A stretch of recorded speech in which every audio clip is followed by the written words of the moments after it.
Welcome back, dear listeners, to another spine-chilling episode of our haunted storytelling series. Tonight, we dive headfirst into the realm of true horror, real-life stories that defy explanation, terrify those who experience them, and leave even the most skeptical minds questioning what lurks in the shadows of our world. While fiction can be frightening, there's something uniquely unsettling about real events. Stories that didn't come from a writer's imagination but instead unfolded in the lives of ordinary people who suddenly found themselves entangled in the inexplicable. In this episode, we bring you 5 truly creepy true stories, accounts of paranormal encounters, unexplained disappearances, and terrifying brushes with the unknown.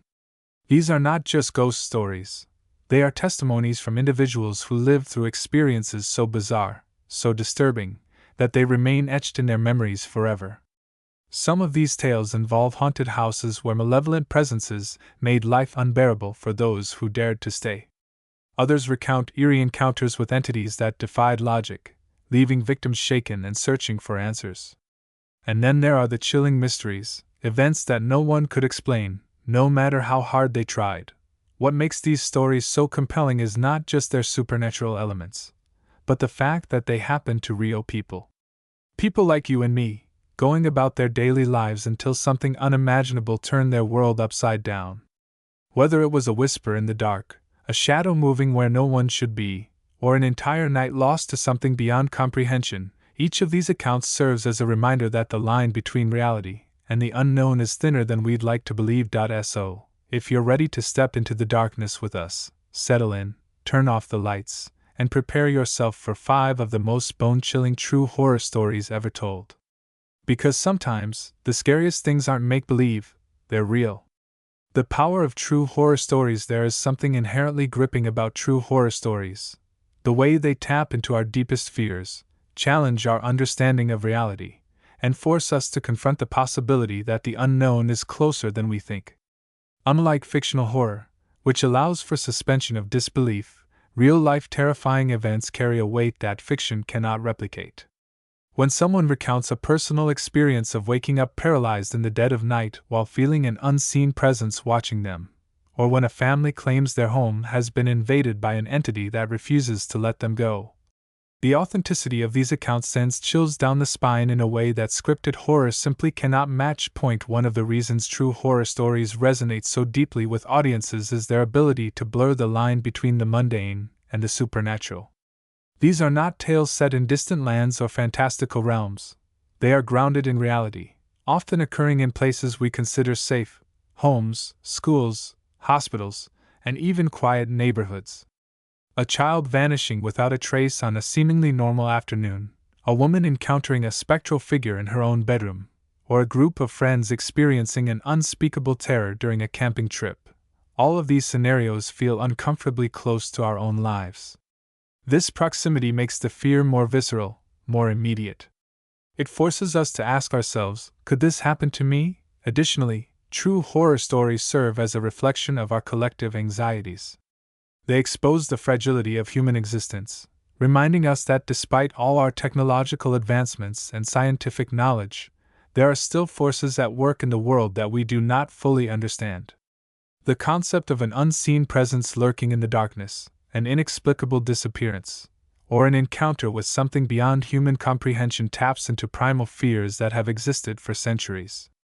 These stories remind us that, no matter how much we think we know, there will always be mysteries that elude us, secrets hidden in the fabric of reality that refuse to be explained. Beyond the fear factor, true horror stories also hold a unique power in their storytelling. They are often shared by survivors, witnesses, or investigators who were directly involved, adding an emotional depth that heightens the impact. Listening to someone describe the moment they felt ice-cold hands grip their throat in an empty room or recount the eerie silence that fell over a house before something unthinkable occurred creates a sense of immersion that few other forms of storytelling can achieve. These narratives are not just about what happened, they are about how it felt, how it changed those who experienced it, and why it continues to haunt them long after the event itself. Furthermore, the rise of podcasts, YouTube channels, and online forums dedicated to true crime, paranormal investigations, and mysterious disappearances has only amplified the popularity of these stories. With each new account shared, debated, and analyzed, the intrigue surrounding true horror deepens. Listeners and viewers become amateur sleuths, piecing together clues, offering theories, and attempting to make sense of the senseless. In many ways, these stories foster a sense of community among those who are drawn to the unknown, uniting people in their shared fascination with the darker aspects of human experience. Ultimately, true horror stories endure because they speak to something fundamental within us: the desire to understand the inexplicable, the need to face our fears, and the thrill of stepping into the unknown. Whether they end in tragedy, mystery, or unresolved questions, these accounts continue to captivate and unsettle, proving that the most terrifying stories are often the ones that really happened. The entity that watched from the shadows. The story begins in a quiet suburb of Ohio, where a young couple, Emily and Daniel, had recently moved into a charming two-story home nestled at the edge of a small forest. Built in the 1970s, the house had a modest exterior, with large windows that overlooked a peaceful backyard filled with trees. To Emily and Daniel, it seemed like the perfect place to start a new chapter of their lives together. However, within weeks of moving in, they began experiencing a series of increasingly disturbing events that would change their perception of the house, and reality itself. Forever.it started subtly. At first, they noticed strange sounds, soft thumps coming from the attic late at night, even though the space was completely empty. Then came the sensation of being watched. Emily described feeling eyes on her while she cooked in the kitchen, yet whenever she turned around, no one was there. The feeling intensified in the upstairs hallway, where both she and Daniel claimed to hear footsteps pacing back and forth, even though they were alone in the house. One evening, Daniel decided to investigate the sound himself. Armed with a flashlight, he climbed the stairs and slowly approached the hallway. As he reached the top step, the sound abruptly stopped. He stood in complete silence for several moments, his heart pounding, before hearing a faint whisper just behind him. When he spun around, there was nothing, only the empty corridor stretching before him. Then came the nightmares. Both Emily and Daniel began experiencing vivid, recurring dreams of a tall, shadowy figure standing at the foot of their bed. The entity never spoke, never moved, it simply watched. Sometimes, it wore a tattered black cloak. Other times, it appeared as a shifting mass of darkness, its form barely distinguishable against the dim light of the bedroom. What terrified them most was the overwhelming sense of dread that accompanied these dreams. They would wake up gasping for air, drenched in sweat, unable to shake the feeling that something had been in the room with them. Determined to find an explanation, they reached out to local paranormal investigators, who conducted a full-night investigation of the house. The team placed cameras, EMF detectors, and audio recorders throughout the property, hoping to capture any evidence of supernatural activity. What they recorded left them stunned. Multiple cameras caught fleeting glimpses of a dark, humanoid figure lingering in the hallway and near the base of the staircase. The EMF readings spiked dramatically in the same areas where Emily and Daniel had reported feeling the strongest presence. Most chilling of all, the audio recordings captured what sounded like a voice whispering in an unknown language, repeating the same phrase over and over again. When played backward, some believed the words formed a message, though none could decipher its meaning. Despite the overwhelming evidence, neither Emily nor Daniel could tolerate staying in the house any longer. They packed their belongings and moved out, refusing to return. Years later, the house remains abandoned, its windows boarded up and weeds overtaking the once manicured lawn. Locals avoid the area, claiming that strange figures can still be seen inside on foggy nights. Some say that if you stand too close to the front porch, you can hear whispers echoing from within, an eerie reminder that whatever resided in that house may not have left with its former occupants. The girl who vanished without a trace on a warm summer evening in 2008, Maura Murray, a 21-year-old nursing student from Massachusetts, disappeared under circumstances so baffling that they continue to puzzle investigators and true crime enthusiasts alike. Maura, a bright and responsible young woman, had recently enrolled at the University of Massachusetts Amherst when she abruptly left school without telling anyone. On February 9, 2004, she called her sister to say she was heading to New Hampshire to tutor a student, but she never arrived at her destination. 2 days later, her car was discovered crashed into a ditch on a remote road in Haverhill, New Hampshire, yet there was no sign of Maura herself.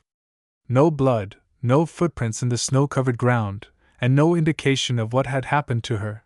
Initial reports suggested that Maura might have been involved in a minor accident, sustained injuries, and wandered off in a disoriented state. However, as search efforts expanded, inconsistencies in the case began to surface. Despite extensive searches involving hundreds of volunteers, police dogs, and helicopters, no credible sightings or physical evidence of Maura was ever found. More perplexing was the discovery that her wallet, credit cards, and identification remained in the car, suggesting she had not planned to disappear voluntarily. Additionally, forensic analysis revealed that the crash did not appear to be severe enough to cause incapacitation, leading many to believe that Maura had exited the vehicle willingly, or had been forced to do so. As time passed, the case took on an increasingly eerie dimension. Local residents reported strange occurrences in the area where Maura's car was found. Some claimed to have seen a young woman resembling Maura walking along Route 10 near the crash site, only for her to vanish when approached. Others spoke of receiving anonymous phone calls from someone claiming to have information about her whereabouts, only for the caller to hang up immediately.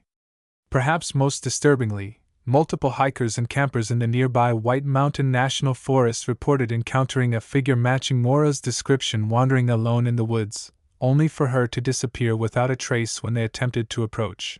Despite numerous theories ranging from foul play to accidental death in the wilderness, Maura Murray's fate remains a mystery.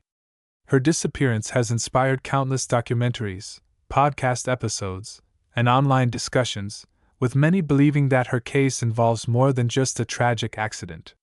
Whether she was abducted, taken by the elements, or somehow became the victim of something far stranger, one thing is certain: her story serves as a chilling reminder that sometimes the scariest horrors are the ones that happen in broad daylight, with no clear answers in sight. The house that should have been empty in the quiet town of Hopewell, Virginia, a family of 4 eagerly moved into a newly purchased home, excited to begin a fresh chapter in their lives. The house, a modest 2-story colonial-style residence built in the early 1980s, had been on the market for months due to a string of failed sales, something the family attributed to a sluggish housing market rather than anything more sinister. For the first few weeks, everything seemed normal. They settled into their new routine, unpacked boxes, and enjoyed the peace and quiet of their neighborhood. But soon, subtle signs of something wrong began to emerge. It started with small disturbances, doors opening and closing on their own, objects shifting positions overnight, and the occasional creak of floorboards when no one was upstairs. At first, the family dismissed these incidents as quirks of an older home settling in. However, the disturbances quickly escalated. One night, the youngest daughter, Lena, woke up screaming, claiming she had seen a man standing at the foot of her bed. She described him as tall, dressed in a dark suit, with a pale, gaunt face and hollow eyes that seemed to pierce right through her. Her parents rushed to her room, expecting to find an intruder, but the house was locked and completely empty. The next morning, Lena refused to sleep in her room again, insisting that he was still watching her. As the weeks went on, the phenomena became more intense. The family reported hearing voices calling their names from empty rooms, footsteps pacing above them in the attic despite knowing the space was inaccessible. One particularly terrifying incident occurred when the father, David, was working in the basement. As he reached for a tool on a high shelf, he felt a cold hand grip his ankle and yank him backward with such force that he stumbled and nearly fell. When he looked down, there was no one there, just the empty concrete floor beneath him. Shaken, David ran upstairs and refused to go back down alone again. Desperate for answers, the family contacted a local paranormal investigator, who conducted a full-night session in the home. Using thermal imaging, EMF detectors, and audio recording equipment, the team documented several anomalies. The most chilling piece of evidence was an EVP, electronic voice phenomenon, captured in the living room, where a distorted voice whispered, "You shouldn't be here." When played back to the family, Lena burst into tears, claiming that was exactly what the man at her bedside had said to her.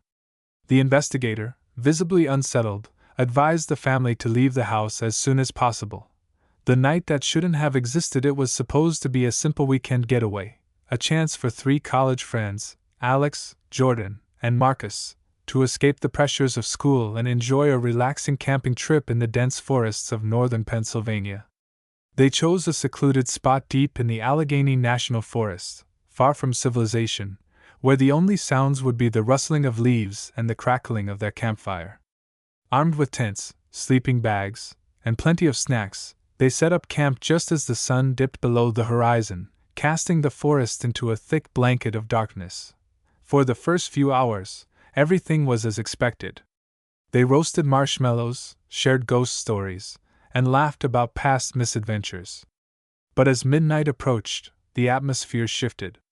The wind grew eerily still, and an unnatural silence settled over the woods. Then, without warning, the fire flickered violently before extinguishing entirely, plunging them into complete darkness. Alex, who had been sitting closest to the flames, swore he saw a pair of glowing red eyes staring at him from just beyond the tree line, watching, unmoving. Before he could say anything, Jordan let out a startled gasp. "I just heard my name," she whispered, her voice trembling. They all froze, listening intently. Nothing. Not even the chirping of insects. Just the oppressive silence of the forest pressing in around them. Marcus, trying to lighten the mood, joked that they were probably just hearing things. But then it happened again. This time, all 3 of them heard it. A low, guttural voice, speaking just loud enough for them to catch their names. One by one, panic set in. They scrambled to pack up their gear, desperate to leave the clearing as quickly as possible. But as they gathered their belongings, they realized something was terribly wrong. Their path back to the car was gone. The trail they had walked just hours earlier was now blocked by thick undergrowth, as if it had never existed. Their phones, which had worked fine earlier in the day, were now completely dead. Every direction they turned looked identical, the towering trees forming an endless maze. The curse of the abandoned hospital deep in the outskirts of Detroit, Michigan, stands a crumbling relic of medical history, the old Wayne General Hospital. Once a bustling center for healthcare, the hospital was shut down in the late 1990s due to financial struggles and deteriorating infrastructure. For years, it remained abandoned, its shattered windows and decaying hallways becoming a magnet for urban explorers, thrill-seekers, and paranormal investigators. But those who dared to enter often left with more than just photographs. They left with stories of a place that seemed to resist being forgotten, a place where something lingered long after the last patient had departed. Among the most harrowing accounts to emerge from Old Wayne General Hospital is the story of Tina Langley, a freelance journalist who ventured inside in 2015 to document the eerie remnants of the once grand facility. Accompanied by a small crew of fellow explorers, Tina had planned to film a short documentary about the hospital's history and its reputation for paranormal activity. Equipped with cameras, audio recorders, and flashlights, they entered through a broken side door, stepping into a world frozen in time. Dust-coated gurneys lined the halls, rusted 4-poles leaned precariously against cracked walls, and faded patient charts fluttered in the breeze from broken windows. At first, the footage showed little more than the expected decay of an abandoned building. But as they moved deeper into the hospital, strange occurrences began to unfold. Tina's camera picked up sudden fluctuations in lighting, bright flashes illuminating corridors that had previously been pitch black, even though no external light source was present. The audio recorders captured faint murmurs in the distance, voices speaking in overlapping tones, though no one else was in the building. Then, as they reached the 4th floor, the strangest phenomenon of all began. Tina and her team reported hearing the distinct sound of a child laughing, clear and unmistakable, bouncing off the tiled walls of the empty pediatric ward. Thinking it might be an echo or a trick of the acoustics, they paused to listen. The laughter continued, growing louder, more erratic. Then, without warning, it stopped. Silence returned, thick and suffocating. Moments later, a voice, deep, guttural, and undeniably male, whispered directly into Tina's earpiece. "Get out!" Startled, Tina removed the earpiece, only to realize that the others hadn't heard the voice. They assured her it wasn't part of their setup. Confused and shaken, she insisted they leave immediately. As they hurried toward the exit, they encountered something they couldn't explain. Their path back had changed. Hallways they had passed through minutes ago were now blocked by fallen debris, staircases led nowhere, and doors that had been open were now sealed shut. Panic set in as they struggled to retrace their steps, their flashlights flickering ominously in the darkness. Eventually, they managed to find their way out, though none of them could recall the exact route they had taken. Back in their vehicle, they reviewed the footage and listened to the audio recordings. What they found chilled them to the core. Among the static-filled background noise, a voice could be clearly heard whispering the same phrase over and over again. "Don't come back." Even more disturbing was a segment of video showing a figure standing at the end of a hallway, one of the nurses' stations, where no one had been when they filmed. The figure, obscured by shadows, appeared to be wearing an old-fashioned nurse's uniform, its head tilted slightly to the side, as if watching them. Since that night, Tina has refused to speak publicly about what she experienced inside Old Wayne General Hospital. She deleted the footage, destroyed the audio recordings, and has never returned to the location. Others who have explored the hospital since have reported similar phenomena: voices calling out from empty rooms, visions of apparitions in surgical gowns, and an overwhelming sense of being watched. Some claim that the spirits of former patients and staff still wander the halls, trapped in a cycle of suffering and regret. Others believe the hospital is cursed, a place where the pain and trauma of decades past have imprinted onto the very walls, creating an energy that refuses to fade. Whether the truth lies in the supernatural or in the psychological effects of exploring a place steeped in sorrow and abandonment, one thing remains certain: Old Wayne General Hospital is not just a ruin of the past.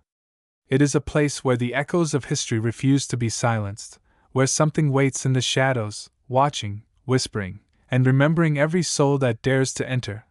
The unseen presence in the apartment. When Sarah Thompson moved into her new apartment in downtown Chicago, she expected the usual adjustment period, getting used to unfamiliar noises, learning the layout, and settling into a new neighborhood.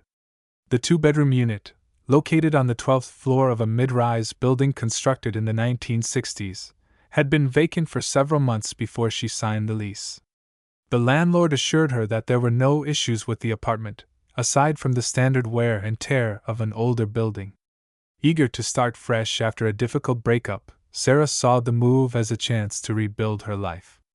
But within days of moving in, she began noticing strange occurrences that would soon spiral into a nightmare she could never have imagined. At first, the disturbances were minor, small, inexplicable changes that she initially blamed on stress or fatigue. A book she had left on the coffee table would be missing, only to reappear in a different room hours later. The blinds in the living room, which she always kept partially open, would be fully closed in the mornings, despite no wind coming through the windows. She assumed she was simply misplacing items or forgetting to adjust the blinds before going to bed. But then the sensations began, subtle at first, but growing stronger with each passing night. She started feeling like she was being watched. Not in the way someone might imagine while walking alone at night, but with an intensity that made her skin crawl. The feeling was strongest when she was alone in the apartment, especially in the hallway that connected the bedrooms to the living area. Several times she caught movement in her peripheral vision, just a flicker of motion, but when she turned to look, there was nothing there. One evening, as she sat on the couch watching television, she heard a slow, deliberate knock on the bathroom door. Startled, she got up to check, assuming a neighbor had mistakenly knocked on her door instead of theirs. But when she opened it, the hallway was empty. The door had been closed, and no one had been outside. Then came the voices. Late at night, when the city outside was quiet, Sarah would hear faint whispers drifting through the apartment. At first, she thought it might be neighbors talking in the hallway or the sound of a distant radio bleeding through the walls. But the voices were too clear, too intimate, and they always seemed to come from just beyond the door of her bedroom. One night, she woke up to the sound of someone breathing heavily right beside her bed. Her heart pounded as she slowly turned her head toward the source of the noise. The room was dark, illuminated only by the faint glow of street lights filtering through the window. Standing just a few feet away was a figure, tall, thin, and utterly motionless. It wasn't facing her directly, but she could see the outline of its body, the suggestion of a head tilted slightly downward. She didn't scream. She couldn't. Something about the presence in her room held her in place, freezing her with an overwhelming sense of dread. Then, as suddenly as it had appeared, the figure vanished. The room was empty once more, save for the sound of her own ragged breathing. Terrified, Sarah reached out to friends and family, hoping they could offer some rational explanation. Some suggested she was dealing with sleep paralysis, others speculated that the stress of her recent breakup was manifesting in hallucinations. Determined to prove that something was wrong, she installed security cameras in the hallway and bedroom, hoping to capture evidence of the disturbances. What she recorded would haunt her for the rest of her life. The footage showed nothing unusual, at least, not at first. The hallway remained empty, the apartment quiet, until the middle of the night. Then, just as Sarah had described, the breathing began. Faint at first, growing steadily louder, as if something, or someone, was drawing closer. The camera panned slightly, capturing the doorway to the bedroom. And then, for a brief moment, the air in the hallway seemed to distort, as if bending under an invisible force. A shadow flickered, too fast to be seen clearly, but unmistakably there. The breathing stopped. The camera feed cut out for precisely 30 seconds before restoring itself. When Sarah played the footage back, she noticed something chilling. The temperature in the hallway had dropped significantly during those 30 seconds, despite no changes in the apartment's thermostat. Convinced that she was no longer alone in her home, Sarah sought help from a paranormal investigator recommended by a friend. The investigator, a seasoned researcher with years of experience, examined the footage and confirmed that the temperature drop and shadow anomaly were genuine. He placed an array of sensors throughout the apartment, including EMF detectors and audio recorders, hoping to gather more data. Over the course of the night, the devices captured several unexplained spikes in electromagnetic energy, as well as a single, intelligible voice recorded in the hallway. "I'm still here." That was the final straw. Sarah packed her belongings and left the apartment the next morning, never looking back. The landlord refused to acknowledge any prior complaints about the unit, but records later revealed that 2 previous tenants had requested transfers shortly after moving in, citing uncomfortable feelings and strange occurrences. To this day, Sarah refuses to return to the building, convinced that whatever had been in her apartment was not merely a figment of her imagination, but something real, something that had been waiting for her all along. As we reach the end of this journey through some of the most chilling true horror stories ever recorded, one thing becomes abundantly clear: there are forces in this world that defy logic, challenge our understanding of reality, and leave us questioning what truly lurks in the spaces we consider safe.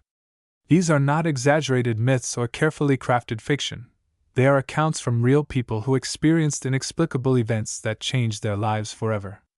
Whether it was the relentless presence haunting a suburban home, the terrifying disappearance of a young woman into the unknown, or the eerie remnants of an abandoned hospital that refused to be forgotten, each of these stories reminds us that the boundaries between the natural and the supernatural are far thinner than we dare to believe. What makes these tales so unsettling is not just their content, but the fact that they remain unsolved. There are no neat conclusions, no logical explanations that can fully account for the experiences described. This uncertainty is what makes true horror so profoundly terrifying, because unlike fictional horror, which follows a script and eventually reaches resolution, real-life horror lingers. It festers in the minds of those who lived it, leaving behind unanswered questions, lingering doubts, and an enduring sense of unease. Yet, despite the fear they invoke, these stories continue to captivate us. We seek them out, analyze them, debate their origins, and try to piece together what might have happened. Why? Because human nature compels us to understand the unknown. We are drawn to mystery, to the thrill of confronting the inexplicable, and to the possibility that there is more to this world than meets the eye. Whether we believe in ghosts, curses, interdimensional entities, or simply the power of the mind to create its own horrors, one thing is undeniable: these stories leave an imprint on us. The next time you find yourself alone in your home late at night, take a moment to listen. Is that the wind rattling the windows, or something else? When you catch movement in your peripheral vision, do you dismiss it as a trick of the light, or do you wonder if something is watching you? The line between reality and the unknown is fragile, and sometimes the scariest truths are the ones that hide in plain sight. Thank you for joining me on this exploration of real horror. If you enjoyed this episode, don't forget to like, subscribe, and hit the bell so you never miss another spine-chilling story. Until next time, stay curious, stay brave, and remember, some of the most terrifying things in this world are the ones that actually happened.